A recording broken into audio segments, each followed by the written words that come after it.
मित्रशं वरुणः शन्नो भवत्वर्यमा शन्न इन्द्रो बृहस्पतिः शन्नो विष्णुरुक्रमः नमो ब्रह्मणे नमस्ते वायो त्वमेव प्रत्यक्षं ब्रह्मासि त्वमेव प्रत्यक्षं ब्रह्म वदिष्यामि ऋतं वदिष्यामि सत्यं वदिष्यामि तन्मामवतु तद्वक्तारमवतु अवतु माम् अवतु वक्तारम् ओम शांति शांति शांतिः ओम सहनाववतु सहनौ भुनक्तु सह वीर्यं कर्वावहै तेजस्विनावधीतमस्तु मा विद्विषावहै ओम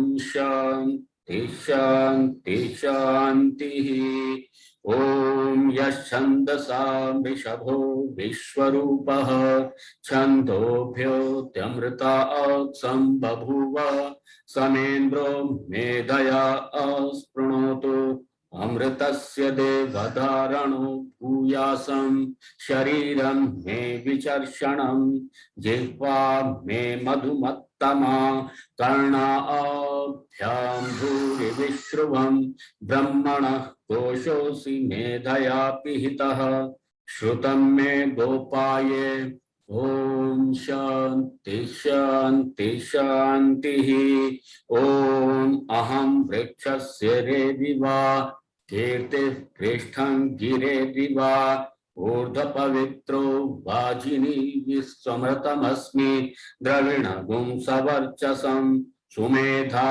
अमृतोक्षितः इति त्रिशङ्कुर्वेदानुवचनम् ओम शांति शांति शांतिः ओम पूर्णमदः पूर्णमिदं पूर्णात् पूर्णमुदच्यते पूर्णस्य पूर्णमादाय पूर्णमेवावशिष्यते ओम शांति शांति शांतिः। वेदांत चालीसा उपदेश पंचकम उपदेश रत्न पंचकम सोपान पंचकम अद्वैत पंचकम वेदांत पंचकम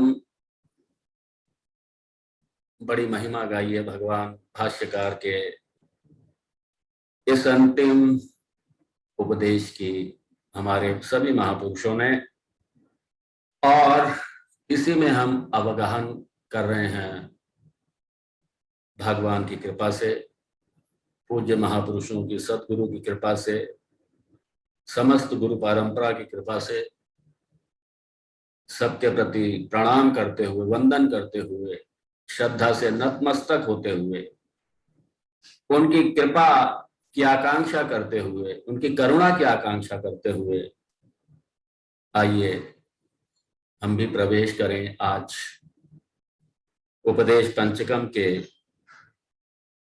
तृतीय पद या थर्ड स्टैंजा, जो कि पिछले सप्ताह में हम देख रहे थे, उसी से शुरुआत करें। वाक्यार्थश्च विचार्यतां श्रुतिशिरा पक्षः समाश्रीयताम् दोस्तर्कात् सुविरम्यतां श्रुतिमतस्तर्कोऽनुसन्धीयताम् ब्रह्मास्मीति विभाव्यताम् अहर्हः गर्वः परित्यज्यताम् देहेऽहं मतिरुच्यताम् बुधजनैः वादः परित्यज्यताम् क्षुद्व्याधिश्च चिकित्स्यताम् प्रतिदिनं भिक्षौषधं भुज्यताम् स्वादन्नं न तु याच्यताम् विधिवशात् प्राप्तेन सन्तुष्यताम् शीतोष्णादिविषय्यताम् न तु वृथा वाक्यं समुच्चार्यताम् औदासीन्यमभीप्स्यताम् जनकृपा नैष्ठुर्यमुत्सृज्यताम्।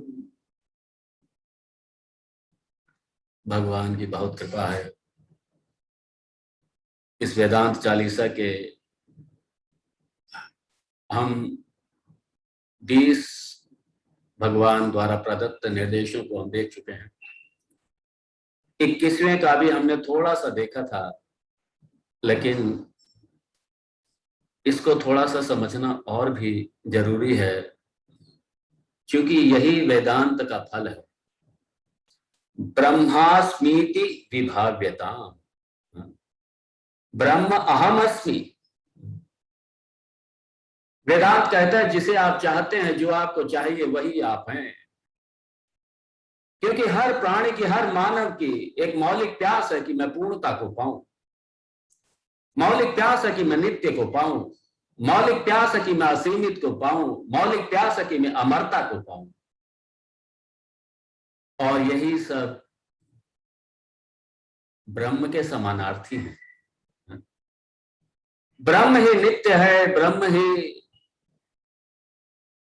असीमित है, ब्रह्म ही पूर्ण है और ब्रह्म ही अमर है। और वेदांत कहता है ये कोई दूसरा नहीं है, ये आप ही हैं। तत् ब्रह्म त्वमसि श्वेत केतु, अहम ब्रह्मास्मि। जिसे मैं पाना चाहता हूं वो ही मैं हूं। क्योंकि आज तक मुझे पता नहीं था, आज मुझे पता चला। जब मुझे ये पता चल जाता कि मैं ही ब्रह्म हूं, दूसरा कुछ है ही नहीं। क्यों? क्योंकि मैं अपने आप को, आज तक मैंने अपने आप को तन मान रखा था, अपने आप को मन मान रखा था, तन मन की उपाधियों को मैंने अपने आप मान रखा था, इनके गुणधर्म को मैंने अपना मान रखा था। ये सारे शोक का, सारे दुख की निवृत्ति का, सारे संघर्षों का कारण यही था। थोड़ा सा हम, बहुत विस्तार में तो नहीं जाएंगे, उसके लिए तो फिर हमारी पूरी ब्रह्म विद्या है। जरा हम तत्पद का जरा हम विवेचना करें और इसमें कार्य कारणवाद के आधार पर हम तत्पद पर पहुंचेंगे। ये जगत कार्य के रूप में हम देखें, जगत की जरा विवेचना कीजिए। जगत है क्या? जगत क्या है? जगत शास्त्र कहता है सत एव इदम अग्रे आसीत, नेहे नानास्ति किंचन एकमेव द्वितीयम सत वस्तु।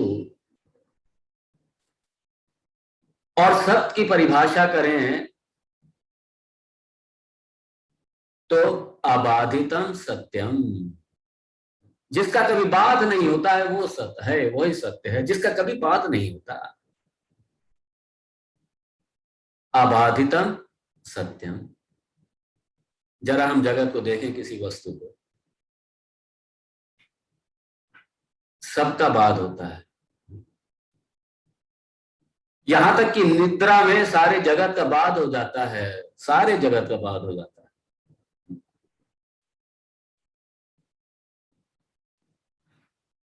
वो त्वम पद पर अवस्था त्रय विवेक ये त्वम पद के लिए है, लेकिन त्वम पद और तत्पद दोनों का जब तक ऐक्य नहीं होगा तब तक द्वैत बना रहेगा, और जब तक द्वैत है तब तक संसार है। जहां द्वैत है वहां संसार है, जब तक द्वैत है वहां तब तक संसार है। और द्वैत ही संघर्ष का, भय का कारण है। शास्त्र कहता है सारा जगत नाम रूपात्मकम, नाम रूप और सत्ता। आप जगत की कोई वस्तु देखिए, उसमें है पना है पना कहीं नहीं जाता, है पना कहीं नहीं जाता। आप कहेंगे नहीं घट है और घट को हटा देंगे तो है पना चला गया, नहीं, है पना कहीं नहीं गया। घट, अगर घट का नाश हुआ तो मृतिका में आ गया है पना कहीं नहीं जाएगा। है के ऊपर ही सारा जगत अध्यस्त है सारा। आप जरा कुछ भी वस्तु ले लीजिए, वस्त्र ले लीजिए आप, ये वस्त्र है, आप कहते हैं वस्त्र है, वस्त्र नहीं है, क्या है? धागा है। वस्त्र कहाँ चला गया? धागे में आ गया। वस्त्र का भाग हो गया, धागे में आ गया। धागा है, धागे से आप ऊपर और जाइए, धागे के बाद में पता चला कॉटन है। धागे की अपनी कोई सत्ता नहीं है, वो कॉटन पर, रुई पर आश्रित है। इसी तरीके से रुई है, रुई कुछ नहीं, तंतुओं का संग्रह है। रुई चली गई, तंतु रह गए। है कहीं नहीं जाएगा, है हमेशा है कहीं नहीं जाएगा, वो है ही सत्य है। आप जरा इस सब को आप जब निगेट करते जाएंगे, फिर आप न्यूट्रॉन में पहुंचेंगे, पार्टिकल में पहुंचेंगे, एटम में पहुंचेंगे, उसके बाद में आप सीधा चेतन तत्व पर आ जाएंगे। क्योंकि है जो है वो अंत में है जो निगेटर है, सबका निगेट हो जाएगा, लेकिन निगेटर जो बाधित करता है, जो निगेटर है, उसका कभी बाध नहीं होता। वो है जो है, क्योंकि सबका जो अधिष्ठान है वो है, वो सत्य है। सत एव इदम अग्रे आसीत, वही सत्य, वही है, था, जगत से पहले था, वही अभी है। जगत है तो है, तो सारा जगत नाम रूप है। मैंने बहुत लंबी छलांग लगाई है, बहुत विश्लेषण इसका, क्योंकि आप, मैं समझ रहा हूं आप तक ये बात आराम से पहुंच रही है। सारा जगत है पर अधिष्ठित है, और ये फिर जगत क्या है? सिर्फ नाम रूप है, सिर्फ नाम रूप और सत्ता। और इसलिए वो जो सत्ता है, जो है वही ब्रह्म है, वही ब्रह्म है। और वो जो है वो जड़ नहीं है, वो चित है। देखो, उस है का, उस ब्रह्म का, उस सत्ता का जब कभी भी आपको चित रूप में भान होगा, तो अपने मय के रूप में ही भान होगा, दृष्टा के रूप में भान होगा। और जो उस जगत का है, जो ब्रह्म है, जो है पना है, वो ब्रह्म जो है वही है, वो मेरा भी है, वही मेरा है। मेरे इस मय का, इस दृष्टा का कभी बाध नहीं होता। और जो मैं, जो दृष्टा है, वो जड़ांश नहीं है, वो चित्त है, वो चित्त है। इसलिए जो है, जो सत्ता है, जो सत है, वही चित्त है, और जो चित्त है वही सत है। जो सत है वही चित्त है, जो चित्त है वही सत है, और वही सत चित्त, वो जो ब्रह्म है वही मैं हूं। क्योंकि ब्रह्म का चित्त रूप में जब कभी भी आपको साक्षात्कार होगा, आपको भान होगा, आपको बोध होगा, तो इसी मय के रूप में होगा। मय से अलग हटके नहीं हो सकता है कभी। अगर मय से अलग हो जाएगा, दृष्टा से अलग हो जाएगा, तो फिर दृश्य हो जाएगा, और दृश्य जड़ है। दृश्य विवेक में आप देखेंगे, दृश्य जो कुछ भी है, जिसको आप अपने से अलग हटके, आप अपने विचारों को, अपनी भावनाओं को, अपने मन को, अपनी बुद्धि को, अपनी सारी वृत्तियों को एक दृष्टा के रूप में आप बोध करते हैं, सबका भान होता है, आप चित रूप हैं। और जो दृश्य है वो जड़ है, दृक्, दृष्टा जो है वो चित है, और वही चित वही सत है। तो सच्चित अनंत है, अनंत है, वो सीमित नहीं है। उसे आप किसी देश काल वस्तु की सीमा में बांध नहीं सकते। वो देशता अपरिछिन्न है, अपरिछिन्न मतलब लिमिटलेस है, कालतः अपरिछिन्न है, वस्तुता अपरिछिन्न है। वो कालों का भी काल है, महाकाल है, और वही महाकाल, वही सच्चित आनंद, वही मैं हूं, वही मैं। और तीसरे स्टैंजा के हम लोग देख रहे थे, जो प्रथम पंक्ति श्रवणम, द्वितीय पंक्ति निधिध्यासनम, और तृतीय पंक्ति ब्रह्म अहम अस्मि इति, ये जो है ये निधिध्यासन। क्योंकि आज तक मैंने अपने देह को मैंने मैं मान रखा है, मन को मैंने मैं मान रखा है। ये जो मेरी जितनी समस्याएं हैं, सारी समस्याएं इसी कारण से हैं सारी। शरीर की समस्याएं हैं, मन की समस्याएं हैं, उपाधि की समस्याएं हैं। उपाधि की समस्याओं को मैंने अपना मान लिया। जैसे लहर ने जो नाम रूपात्मक जो उपाधि लहर है उसको स्वयं को मान लिया और वो बड़ी होना चाहती है, समुद्र बनना चाहती है, बड़ी बड़ी लहरें बनना चाहती है। वो मरना नहीं चाहती। वो समझती है मैं किनारे से टकराऊंगी समुद्र के, मैं चूर चूर हो जाऊंगी, मैं मर जाऊंगी, क्योंकि उपाधि को उसने मैं मान लिया। और इसी लहर को जब ये बोध होता है, बोध कराया जाता है कि तू लहर नहीं है, तो ये नाम रूपात्मक लहर नहीं है, तुम तो जल हो। तुम जल हो और तुम जो हो वो समुद्र का भी अधिष्ठान है। सारे समुद्र में जितनी लहरें उसका भी अधिष्ठान है, उसका आश्रय है। और तुम जल हो, तुम पर सारा समुद्र अवलंबित है। सारी जितने नाम रूपात्मक लहरें हैं, जितनी वस्तुएं, जो कुछ भी सब तुम पर अवलंबित है। जब ये भान हो जाता है तब उसका संघर्ष समाप्त हो जाता है, तब भय समाप्त होता है, संघर्ष समाप्त होता है, मरने का भय समाप्त होता है, संघर्ष समाप्त होता है। देहिनोऽस्मिन् यथा देहे कौमारं यौवनं जरा तथा देहांतर प्राप्ति धीरस्तत्र न मुह्यति। ये वेदांत का दर्शन, ये वेदांत का सिद्धांत हमारी संस्कृति का आधार है, हमारी संस्कृति की रीढ़ है, हमारी संस्कृति। और इसी दर्शन ने मुझे याद आ गया, राम प्रसाद बिस्मिल हमारे राष्ट्र के महान क्रांतिकारी, जिस समय फांसी उनको दी जा रही थी, जिस दिन उनका फांसी का दिन था, उस दिन प्रातःकाल उन्होंने व्यायाम किया, अपनी दिनचर्या का पालन किया। और व्यायाम जब वो कर रहे थे तब जेल के अधिकारी वो देख के उन्हें हंस रहे थे, कहने लगे अरे ये मूर्ख है क्या, अभी 2 घंटे बाद तो फांसी होनी है इसको, और अब ये व्यायाम कर रही है। हंसे देख करके, मजाक उड़ाया। राम प्रसाद बिस्मिल जी समझ गए क्यों हंस रहे हैं। राम प्रसाद बिस्मिल जी ने कहा अरे तुम क्या मारोगे हमें, मुझे सारी दुनिया मिलकर के भी नहीं मार सकती, मुझे सारी दुनिया मिलकर के भी नहीं मार सकती, तुम क्या हमें मारोगे, तुम क्या हमें फांसी दोगे। और मैं व्यायाम तो इसलिए कर रहा हूं ताकि अगले जन्म में भी जब मैं आऊं तो हष्ट पुष्ट होकर के आऊं। मैं हष्ट पुष्ट ही मैं जाना चाहता हूं, और हष्ट पुष्ट होकर के मैं आऊं, और इस जन्म में मैं अपनी मातृभूमि का मैं कर्तव्य नहीं निभा पाया, लेकिन अगले जन्म में मेरी यही साधना आगे बढ़े।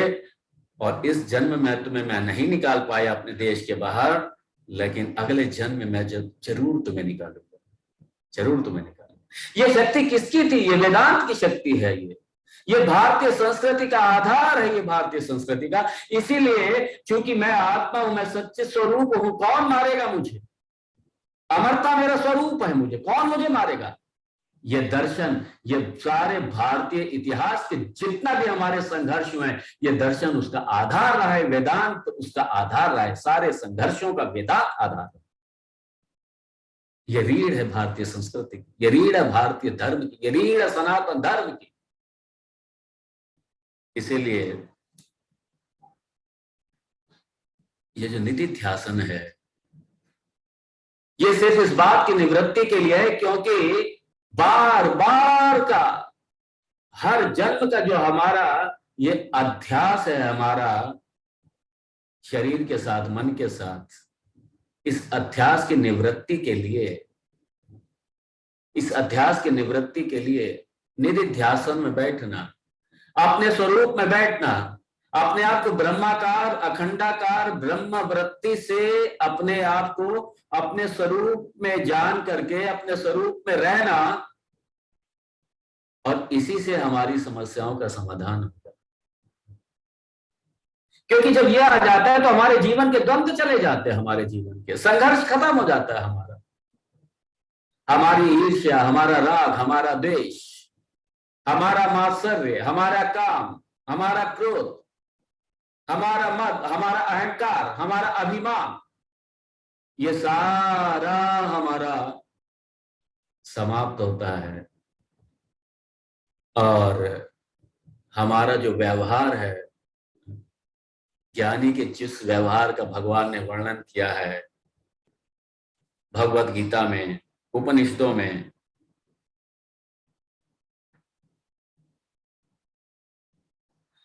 वो हमारा स्वरूप हो जाता है। हमारी सम अवस्था आ जाती है, निर्दोषम ही समम ब्रह्मा, हमारी वो स्थिति आ जाती है हमारी, और वही मुक्ति है, वही मुक्ति है। इसलिए निधि ध्यासन, इसलिए कई बार क्या करते हैं हम लोग, श्रवण तो बहुत करते हैं, समझ भी लेते हैं, लेकिन जब हम व्यवहार करते हैं तो व्यवहार में हमारा श्रवण काम नहीं आता। क्यों काम नहीं आता? क्योंकि व्यवहार में हम अपने आप को जो निधि ध्यासन के माध्यम से अपने आप को शरीर के से अलग हट करके बिल्कुल देखते हैं, मन के से अलग हट करके देखते हैं, वो व्यवहार में हमारा नहीं आ पाता, क्योंकि निधि ध्यासन का हम अभ्यास नहीं करते। इसलिए निधि ध्यासन आवश्यक है, करना चाहिए। नवद्वारे पुरे देहि नैव कुर्वन्न कारयन्, भगवान कह रहे हैं मैं अकर्ता हूं, मैं अभोक्ता हूं। मैं नवद्वारे पूरे देहि, ये जो पूरी है, ये जो देह है, जो पूरी है, इसके ये 9 द्वार। कौन से 9 द्वार? श्रोतेंद्रिय 2 हो गई, चक्षु 2 हो गए, नासिका 2 हो गई, 6 हो गए, एक मुख हो गया, 7 हो गए, और मल मूत्र विसर्जन के 2 द्वार हो गए, 9 द्वार हो गई है। और इसमें जो देही रूप से मैं रह रहा हूं, जो साक्षी रूप से मैं रह रहा हूं, साक्षी भाव हमारा बना रहे हमारे व्यवहार में। हम लोग करते क्या है कि व्यवहार में हम जब जाते हैं तो जो रोल हम निभाते हैं उस रोल में हम खुद को रोल कर लेते हैं, इसलिए रोल की समस्याएं मेरे में रोल हो जाती हैं। वहां पर हमें सजग रहना, हमें अपने व्यवहार में सजग रखना है कि मैं तो एक रोल निभा रहा हूं। ये समस्याएं रोल की रोल तक रहे, ये रोल की समस्याएं मेरे तक ना आ पाए, क्योंकि मैं सच्चिदानंद हूं, मैं असंग हूं, मैं पूर्ण हूं, मैं असंग हूं। ये मुझे छू कहां सकती, कोई समस्या मुझे छू कहां सकती है मुझे? ये जितना जितना निधि ध्यासन आप करेंगे और निधि ध्यासन का अभ्यास करके जितना व्यवहार में इसका स्मरण रखते हुए व्यवहार करेंगे आप, उतना ही आपका वेदांत आपका व्यवहारिक होगा, आपके जीवन में उतरेगा। आपकी समस्याओं में, आप समस्याओं में रहते हुए समस्याओं से निर्लिप्त रहेंगे बिल्कुल। ये समावस्था वहां पर आपकी आएगी, और तभी आपका द्वेष समाप्त होगा,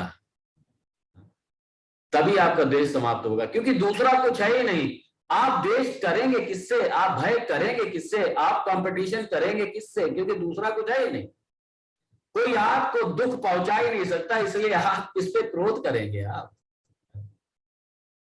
जितना निधि ध्यासन का अभ्यास करेंगे उतना ही आपका व्यवहार वेदांतिक होगा, उतना ही आपका आत्म स्वरूप में रह करके जब आप व्यवहार में उतरेंगे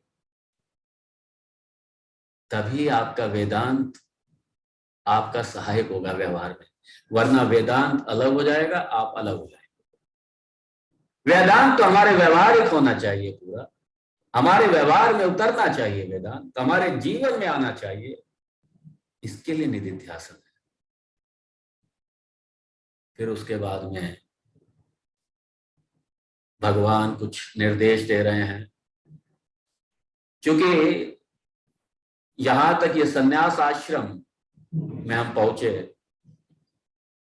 और क्योंकि वेदांत का श्रवण संन्यास्त होकर के सन्यासी के लक्षणों में भी आया है जगह। वित्तैषणा, लोकेषणा, पुत्रेषणा, इन तीनों ऐषणाओं से बिल्कुल मुक्त होकर के वेदांत श्रवण करें, संन्यास होकर के, ये संन्यास होकर के हम श्रवण करें। और जब हमारा श्रवण हमारा फलीभूत हो जाए, उसके बाद में चूंकि प्रारब्ध हमारे हैं, जीवन की यात्रा तो चलेगी, हमारी शरीर हमारा चलेगा। और इसीलिए जब शरीर की यात्रा चलेगी तो शरीर की यात्रा कैसे चलेगी, इसके लिए भगवान शंकराचार्य आगे के कुछ निर्देश दे रहे हैं। और इसीलिए पहला निर्देश दिया उन्होंने, अर्हा गर्भ परित्यज्यता, अपने गर्व को, अभी अपने अभिमान को त्यागना पड़ेगा। इसलिए बड़ा सजगता पूर्वक, सावधानी पूर्वक हमें अपना जीवन में आगे बढ़ना होगा, क्योंकि अभिमान अगर हावी हो गया, कई बार होता है ज्ञान का बहुत बड़ा अभिमान हो जाता है। जिस अज्ञान की वजह से हमारा सारा संसार था, हमारी सारी समस्याएं थी, उस अज्ञान की निवृत्ति ज्ञान से हुई। और जब ज्ञान से निवृत्ति हुई और वही ज्ञान मेरे सर पर आकर के बैठ गया, अर्थात मेरे में भाव आ गया कि मैं तो ज्ञानी हूं और बाकी सब ये अज्ञानी है, इनको कुछ नहीं आता, मैं तो ज्ञानी हूं। ये जब भाव आएगा, इसका मतलब यह है कि अभी निधिध्यासन में मेरी कमी है, अभी मेरी शरीर में मेरी आत्मबुद्धि है, मन में मेरी आत्मबुद्धि है, तभी अभिमान आया है। इसलिए सजग रहना होगा। अभिमान आ गया, इसका मतलब मेरी आत्मबुद्धि मेरी तन में बनी हुई है, इसलिए अभिमान आया। कई बार मैंने देखा, संन्यास लेने के बाद में भी कई बार एक अभिमान रह जाता है अपने पूर्वाश्रम का, और वो कह देते कई बार, मैं तो ये, मैं तो वो, मैं ऐसा था, मैं वैसा था, मेरे पास ये पद था, मेरे पास ये दौलत था, मैं इस खानदान से था, इस परिवार से था, इस जमींदार परिवार से था, कोई कमी नहीं, मैं सब छोड़ करके सन्यासी हुआ था। ये अभिमान आ गया, सजग रहना पड़ेगा। इसलिए अभिमान कब ग्रस्त कर ले अपने आप को, इसलिए बड़ा सावधान रहना पड़ेगा। पूर्वाश्रम का अभिमान होता है, छोड़ना पड़ेगा। और जितना निधिध्यासन करेंगे, ये उतना उतना ये सब छूटेगा। इसलिए गर्व नहीं होना चाहिए, ज्ञान का अभिमान नहीं होना चाहिए। ज्ञान हुआ, ये गुरु की कृपा से हुआ, ये गुरु की महिमा थी, गुरु की कृपा थी, गुरु की करुणा थी। ये उन्होंने हमको, ये भगवान की कृपा थी, भगवान ने अपने चरणों में लगाया, अपनी विद्या दी भगवान ने, गुरुदेव के माध्यम से, शास्त्र के माध्यम से। मैं इस लायक नहीं था, इस लायक नहीं हूं, लेकिन भगवान की कृपा से सब भगवान ने दे दिया। हमेशा इसलिए भगवान का स्मरण करें, इसलिए उपासना नहीं छोड़नी चाहिए। इसलिए हमारे महापुरुष हमारे उपासना नहीं छोड़ते, इसलिए अभिमान बैठ ना जाए ऊपर, इसलिए इनका त्याग करो। इसलिए सजगता बनी रहनी चाहिए, सावधानी रहनी चाहिए इस बात की। देहे अहम मति उच्यता, त्याग हो, देह में जो अहम मति है इसका त्याग हो, त्याग करो इसका। देह में जितनी अहम वृत्ति रहेगी, अहम मति रहेगी, जितना देह में अभिमान बना रहेगा, ये सारा अभिमान बना रहेगा, सारे अभिमान वापिस आ जाएंगे। इसलिए ये देह में जो मति है इसका त्याग होना चाहिए, त्याग होना चाहिए। अहम सच्चित आनंद, अहम पूर्ण अस्मि, अहम सत्यम अस्मि, अहम निर्विकार अस्मि, अहम असंग अस्मि। ये सारा इस भाव में रहना, जब इस भाव में हम रहेंगे और हर पल सजगता पूर्वक रहेंगे, तब जाकर के देह में मति हटेगी देह से। इसलिए निधिध्यासन। और फिर भगवान ने कहा, बुद्ध जनैहि वादः परित्यज्यता, अपने महापुरुषों के साथ में संवाद तो करो, अपने गुरुजनों के साथ में संवाद तो करो। अपनी जिज्ञासा है, अपनी कोई उत्कंठा है, अभिलाषा है, पिपासा है, उसको शांत करो। लेकिन कभी ये मत सोच के जाओ कि मुझे तो बहुत कुछ आता है, मुझे तो सब कुछ आता है। जरा हम देखें हमारे इनको कितना आता है। कुछ लोग गुरुजनों के पास जाते हैं, वो सीखने नहीं जाते, वो गुरुजनों को ये बताने, ये दिखावा करना चाहते हैं कि देखो मुझे भी आता है। वो प्रश्न ऐसा करेंगे, प्रश्न के साथ में उनका निष्कर्ष रूपी उत्तर भी उन्होंने जो समझा है वो भी अपने पास रखेंगे। वो प्रश्न भी करेंगे, प्रश्न को जिज्ञासा की निवृत्ति के लिए नहीं करेंगे, अपनी ईगो की तृप्ति के लिए करेंगे।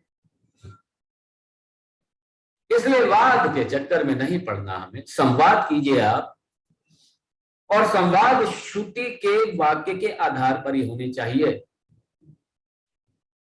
श्रुति, युक्ति, अनुभव, ये प्रमाण के आधार पर ही आपका वाद होना चाहिए, संवाद होना चाहिए।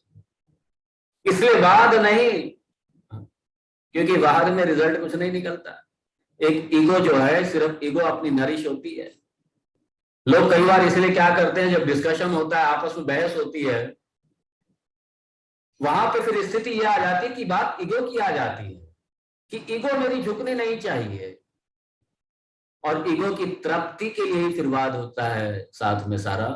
कई बार व्यवहार में ऐसे डिस्कशन होते हैं, उसका कोई रिजल्ट नहीं है, लेकिन दोनों तरफ से बाद में दोनों तरफ से ये ईगो क्लैश हो जाता है, और ईगो क्लैश में रिजल्ट कुछ नहीं होता है, सिर्फ अग्नि निकलती है, ज्वाला निकलती है, शांति नहीं होती कभी भी। इसलिए जब ऐसी स्थिति आ जाए, अरे काहे का ईगो क्लैश, शांत हो जाओ। उसमें आपकी कोई हार नहीं है, वो आपकी जीत है। वो आपकी जीत है, वो हार है ही, वो आपकी जीत है। वो इसलिए वादः परित्यज्यता, भगवान अगला निर्देश दे रहे हैं, आदेश दे रहे हैं, ये जीवन शैली के ऊपर। क्योंकि 21वें श्लोक तक सीधा श्रवण, मनन, निधिध्यासन, कर्मयोग और उपासना, ये पांचों साधन हो गए। लेकिन अब उसके बाद में हमारा व्यवहार कैसा होना चाहिए, ज्ञान के बाद में व्यवहार कैसा होना चाहिए हमारा, इसके कुछ सूत्र दिए भगवान ने।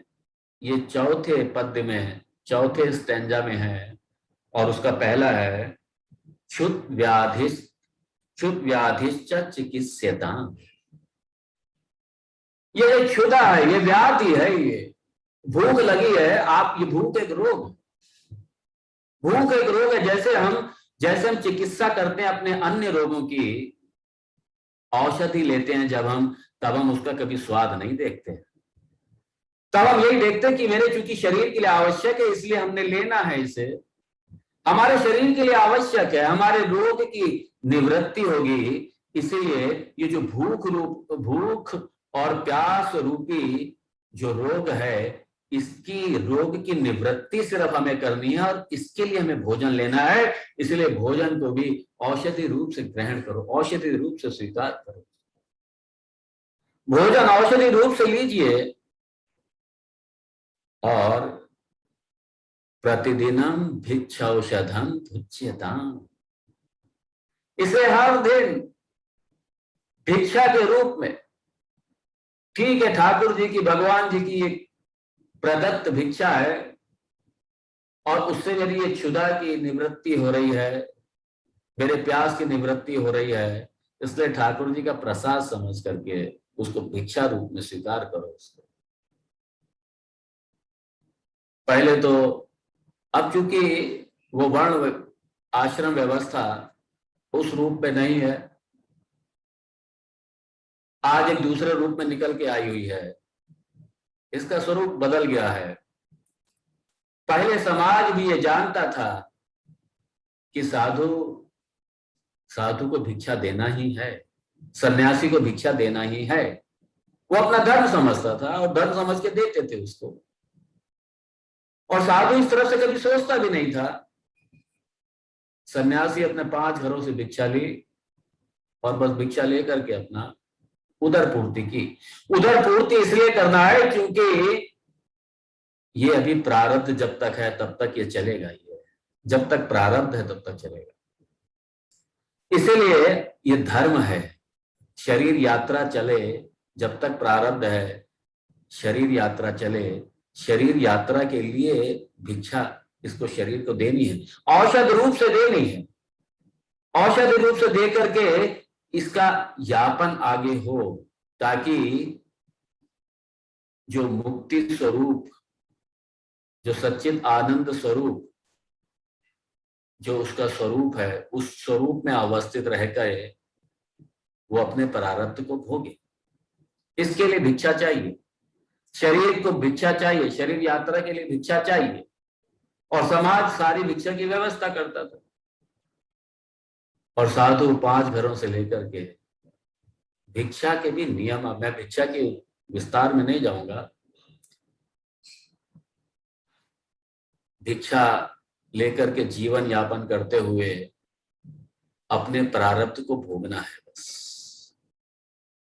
इसलिए भगवान कह रहे हैं भिक्षौषधम भुज्यता, और स्वाद्वन्नम, अन्न जो है याचता न, स्वाद के लिए अन्न की याचना करना, स्वाद के लिए नहीं।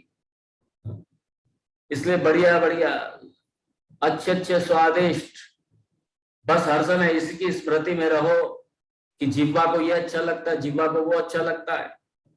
स्वाद की जो स्मृतियां मन में लेकर के उसके रस में और उससे भिक्षा का भोजन करना, ये साधु के लिए नहीं है। ठीक है, भिक्षा आ गई है, और भिक्षा चूंकि औषधि को शांत, औषधि से उस क्षुधा को शांत करना है, उस रोग का निवारण करना है, इसके लिए भिक्षा है, ना कि स्वाद के लिए। स्वाद के लिए नहीं। और भिक्षा लेनी है शरीर यात्रा के लिए, और कैसे? जो भी प्रारब्ध वशात, विधिवशात, विधिवशात मतलब जो भी प्रारब्ध वशात, जो भी ईश्वर ने मेरे भाग्य में लिखा है, विधिवशात जो प्रारब्ध वशात मुझे प्राप्त हो जाए, जो मिल जाए, बस उसी से संतुष्टता, उसी से संतोष कर लीजिए बस। इसलिए साधु जीवन में कभी मुट्ठी चना, कभी घी घड़ा, और कभी वो भी मना, ये तीनों परिस्थितियां आ जाती हैं। इसलिए कई बार तो 56 भोग लगेंगे सामने। ठीक है, भगवान की कृपा है, भगवान का प्रसाद है। कभी चने खा करके भी गुजारा करना पड़ेगा। ठीक है, भगवान की कृपा है, भगवान का प्रसाद है। कभी वो भी नहीं, कोई बात नहीं, आज तपस्या होगी, ये भी भगवान की कृपा है, आज मेरी तपस्या होगी, कोई बात नहीं, कुछ नहीं मिला, भगवान का नाम तो है मेरे साथ में, भगवान के नाम का ही भोजन करूंगा आज भगवान के स्वरूप को स्मरण करके, आज उसी स्वरूप को, उसी झांकी को स्मरण करके, आज उसी को, भगवान के स्वरूप को हृदय में विराजमान करके आज उसी का भोजन, आज उसी से अपने हृदय को तृप्त करूंगा, आज उसी से अपने मन को तृप्त कर दूंगा। विधि वशात जो भी प्रारब्ध वशात आ जाए, उसी से संतोष कीजिए। ये भगवान निर्देश दे रहे हैं सन्यासियों के लिए। और अगर सिर्फ रस में, भोग में ही पड़ गए, तो समझ लेना कि अभी देह में, अभी जो अहम मति है वो अभी है, अभी देह में अध्यास है, देह में एकात्म भाव अभी देह से जुड़ा हुआ है। इसलिए भगवान सावधान कर रहे हैं यहाँ पे। और चूंकि जीवन है, सन्यासी शरीर है, जीवन है, पता नहीं कहां पर कौन सी स्थिति आ जाए, कौन सा मौसम आ जाए, द्वंद्व से भरा हुआ है सारा जीवन, द्वंद्व से भरा है, सारा समाज द्वंद्व से भरा हुआ है। इस द्वंद्व से रहित होकर के, द्वंद्व से हट करके चलना है।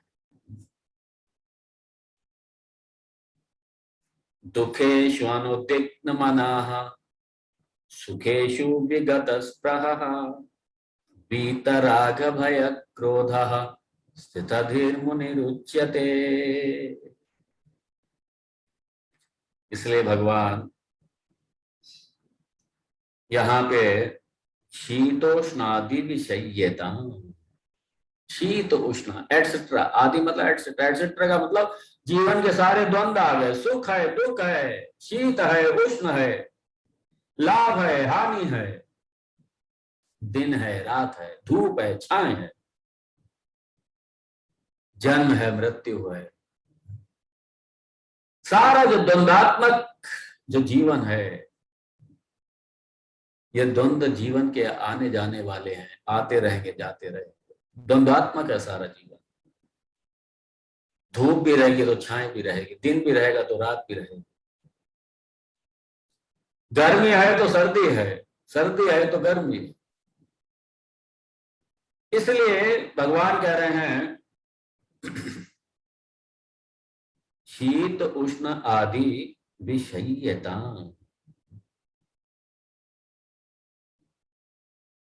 इनसे ऊपर उठना पड़ेगा, छोड़ना पड़ेगा। एक दृष्टा की तरह देखिए आप, दोनों का आनंद लीजिए, दोनों का आनंद लीजिए, क्योंकि आप द्वंद्व से परे, आप निर्द्वंद हैं, आप तो द्वंद्वों के साक्षी हैं। आपको द्वंद्व छू कहां से सकता है? जब आपको द्वंद्व छू नहीं सकता है तो फिर हम परेशान क्यों हो रहे हैं? परेशान क्यों हो रहे हैं? इसलिए ठीक है, अगर गर्मी लग रही है, ठीक है, शरीर को अगर पीड़ा हो रही है तो ठीक है, गर्मी से छुटकारा पाने की वो कोशिश कीजिए, कोई बुराई नहीं है उसमें, ठीक है, आप उससे बचने का प्रयास कीजिए, लेकिन हाय हाय मत कीजिए, हाय हाय मत कीजिए। आप अपने आप को थोड़ा सा अलग रखिए, उस समय उन द्वंद्वों से हट करके अपने स्वरूप में जब स्थित रहिए। ठीक है, शरीर को दुख हो रहा है, शरीर को पीड़ा हो रही है, शरीर को सर्दी लग रही है तो ठीक है, गर्मी की व्यवस्था कर दीजिए। शरीर को गर्मी लग रही है तो शरीर के लिए सर्दी की व्यवस्था कर लीजिए, लेकिन ये नहीं कि हाय हाय और उसी चिंतन में सारा जीवन लगा दीजिए अपना। इसलिए ठीक है, परिस्थिति है, अगर टल सकती है तो टल जाए, नहीं तो फिर स्वीकार कर लीजिए उसको। ये शरीर का धर्म है, ये प्रारब्ध है, प्रारब्ध में सुख भी आएंगे दुख भी आएंगे प्रारब्ध के। ज्ञान के बाद में भी प्रारब्ध थोड़ी खत्म हो गया, प्रारब्ध तो है। इसलिए ज्ञानी भोगता कैसे प्रारब्ध को? ज्ञानी एक दृष्टा के रूप में एक साक्षी भाव से प्रारब्ध को देख लेता है, सुख को भी साक्षी भाव से देख लेता है और दुख को भी साक्षी भाव से देख लेता है, और दोनों से निर्लिप्त रहता है पूरी तरीके से। निर्लिप्त रहना चाहिए पूरी तरीके से, दोनों से निर्लिप्त रहना चाहिए। अब यहाँ पे एक बहुत बड़ी भगवान ने जो संदेश दिया सबके लिए है, ये चाहे ज्ञानी है अज्ञानी है सबके लिए है ये। और ये देखिए, जो ज्ञानी के लक्षण हैं, ये साधक के ये साधक के लिए पाथेय है। साधक के लिए, साधक सिद्ध के आचरण से सीखेगा। इसके लिए सिद्ध के ज्ञानी पुरुषों के लक्षणों का वर्णन भगवान क्यों करते हैं? क्योंकि जो ज्ञानी के लक्षण हैं वो प्रयास करके साधक को सीखने चाहिए, वो व्यवहार में लाना चाहिए। ये सारे लक्षण हमारे व्यवहार में उतरने चाहिए। अगर हम साधक हैं और अगर हम सिद्ध हैं तो हमारे जीवन का ये अंग बन जाना चाहिए, हमारे जीवन में बिल्कुल ही आत्मसात होना चाहिए। अब कहा नातु व्रथा वाक्यम समुच्चार्यता। व्रथा वाक्य, ये जो हमारी जिह्वा है ना, ये सबसे पावरफुल है। हमारी सारी ज्ञानेंद्रियां कर्मेंद्रियां, इन सब में अगर कोई सबसे शक्तिशाली है तो हमारी ये जिह्वा है, ये माता जी हमारी सबसे शक्तिशाली है। क्योंकि इसके दो हैं, ये डबल है, ये ज्ञानेंद्रिय भी है और कर्मेंद्रिय भी है। ज्ञानेंद्रिय जब हम रस लेते हैं तो ये ज्ञानेंद्रिय है, और जब हम बोल रहे हैं तो ये कर्मेंद्रिय है।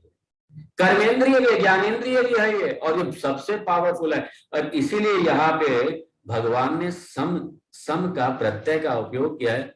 सम, बड़े सम्यक रूप से जब आप अपना उच्चारण, जब भी आप बोले तो बड़े सम्यक रूप से उच्चारण करें, मतलब क्या, बहुत सोच समझ कर बोले।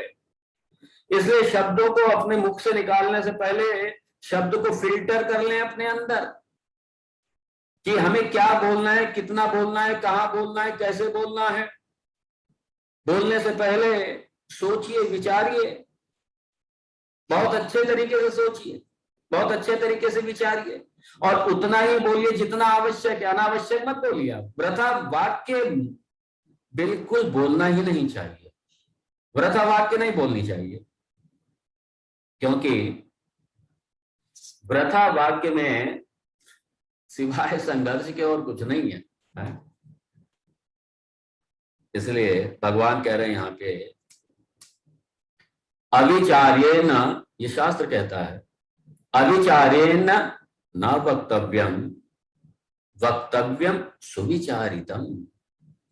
जो भी बोलना बड़ा सुविचार सोच समझ के बोलिए और प्रयास कीजिए मुख से अच्छी वाणी निकले, मुख से अच्छी वाणी निकले, मुख से शुद्ध वाणी निकले, मुख से सत्य निकले, मुख से हित वाणी निकले, हित कर निकले, सत्य कर निकले मुख से। अनुद्वेगकरम वाक्यम सत्यम प्रियम हितम च यः। भगवान कह रहे हैं अनुद्वेगकरम वाक्य, किसी में उद्वेग उत्पन्न ना करे, किसी को डिस्टर्ब ना करे मेरी वाणी किसी को। बड़ा जोर दिया है भगवान ने भी, भगवान भाष्यकार, भगवान पूज्यपाद, वृथा वाक्यम न उच्चार्यता। खामखा के कई बार हम लोग आपस में खड़े होते हैं, चर्चा करते हैं, हम लोग कभी सोचते नहीं है कि हम क्या बोल रहे हैं, किस विषय पर चर्चा कर रहे हैं, क्या इसका उपयोग है। अपने टाइम वेस्ट करते रहेंगे, एनर्जी वेस्ट करते रहेंगे अपनी, और उसका कोई उपयोग ही नहीं। ज्यादातर लोग अपनी एनर्जी इसी में व्यस्त कर देते हैं। खामखा की गपशप, खामखा का बचना चाहिए, इन सबसे बचना चाहिए। क्योंकि अगर व्यवहार में भी आप देखिए, ये जिह्वा देवी ये इतनी शक्तिशाली है। एक बार ऐसे दृष्टांत दिया जाता है, एक बार सारे दांत एक तरफ हो गए, जिह्वा एक तरफ हो गई, और दांतों की अक्सर जिह्वा हेल्प किया करती है, मदद किया करती है। दांत में कुछ फंस जाए तो जिह्वा सहायता किया करती है। और दांतों ने सबने आपस में मीटिंग करी, ये किले में हमारे रहती है और ये हमको परेशान करती है। जरा इससे कह दें कि भाई हमारे किले में रहते हो तो हमको परेशान मत करो, जरा कायदे से रहिए। जिह्वा से कहा सबने, जिह्वा ने कहा और सबने दांतों ने कहा कि अगर ठीक से नहीं रहेंगे तो तुम्हें कुचल देंगे, मिल करके हम सब तुम्हें कुचल देंगे। बिल्कुल। जिह्वा ने कहा तुम कुचलोगे तो तब जब तुम्हें कुचलने का मौका मिलेगा, जब तुम रहोगे। तुम्हारे तो कुचलने से मैं कुचलूंगी और मुझे तो कुछ करना ही नहीं पड़ेगा। मैं अगर थोड़ा सा हिल गई ना तो सारे के सारे बाहर आ जाओगे, सारे के सारे बाहर आ जाओगे। जिह्वा बहुत पावरफुल है, इसलिए हम अपनी वाणी को बड़ा संयम से रखें, संयत रखें, संयम से रखें। बोलने से पहले हम सोचें। वाणी पर नियंत्रण, वाणी पर संयम, ये साधना है, साधना है। इसलिए व्रत, उपवास, ये सब साधना है। इसलिए मौन रह करके, मौन भी साधना है। वाणी पर संयम लाने के लिए मौन भी साधना है। भगवान यहाँ पर इस आज्ञा को दे रहे हैं कि वृथा, unnecessary talking is really a curse for me and for others also. Unnecessary. बचे हम इससे। और उसके बाद में आगे क्या है, आगे कौन सी आज्ञा है, ये हम देखेंगे अगले सत्र में। और यहाँ मैं विश्राम दूंगा। ओम आप्यायन्तु ममांगानि वाक् प्राणश्चक्षुश्रोत्रमथो बलमिन्द्रियाणि च सर्वाणि सर्वं ब्रह्मोपनिषदं माहं ब्रह्म निराकुर्याम् मा ब्रह्म निराकरोत् अनिराकरणमस्त्वनिराकरणं मे अस्तु तदात्मनि निरते य उपनिषत्सु धर्मास्ते मयि सन्तु ते मयि सन्तु। ओम शांति शांति शांति। ओम वांग में मनसि प्रतिष्ठिता मनो में वाचि प्रतिष्ठितम् आविराविर्म एधि वेदस्य म आणीस्थः श्रुतं मे मा प्रहासीः अनेनाधीतेनाहोरात्रां सन्दधामि ऋतं वदिष्यामि सत्यं वदिष्यामि तन्मामवतु तद्वक्तारमवतु अवतु माम् अवतु वक्तारमवतु वक्तारम्। ओम शांति शांति शांतिः। ओम भद्रन्नो अपि वातय मनः। ओम शांति शांति शांतिः। ओम भद्रं कर्णेभिः शृणुयाम देवाः भद्रं पश्येमाक्षभिर्यजत्राः स्थिरैरङ्गैस्तुष्ट्वागुंसस्तनूभिः व्यशेम देवहितं यदायुः। स्वस्ति न इन्द्रो वृद्धश्रवाः स्वस्ति नः पूषा विश्ववेदाः स्वस्ति नस्तार्क्ष्यो अरिष्टनेमिः स्वस्ति नो बृहस्पतिर्दधातु। ओम शांति शांति शांतिः। ओम यो ब्रह्माणं विदधाति पूर्वं यो वै वेदांश्च प्रहिणोति तस्मै तदुंहदेवमात्मबुद्धिप्रकाशम् मुमुक्षुर्वै शरणमहं प्रपद्ये।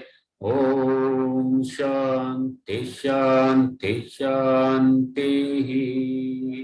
हरि ओम श्री गुरुभ्यो नमः। हरि ओम। सबके प्रति मंगल कामना करते हुए, सबके कल्याण की कामना करते हुए, ओम तत्सत।